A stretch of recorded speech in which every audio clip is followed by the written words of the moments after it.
Ito yung tanong ng kabayan, nag-PM kasi sa akin. Ka-all goods, bakit natagalan yung TRC mo at bakit ang tagal i-release yung TRC mo? Ito yung reason kung bakit natagalan ako na magkaroon ng TRC. After 3 years ako bago nagkaroon ng TRC. Kasalanan ko rin naman kasi sa kadahilan ng palipat-lipat ako ng company at agency. Okay?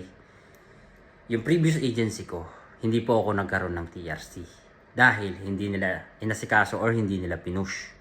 Okay? At ang agency kasi hindi nagbabayad ng tax. Dito kasi sa Poland, pag ang agency nyo hindi nagbabayad ng tamang tax sa government, once na nag-apply kayo ng TRC, doon na po kayo magkakaroon ng problema. At hindi po kasi ako nag-lawyer. Inasa ko lang po sa agency. Okay? Yun po yung reason. Kasalanan ko rin naman po. Kaya sa nagtatanong sa akin, sana nakatulong yung sagot ko. All goods? All goods.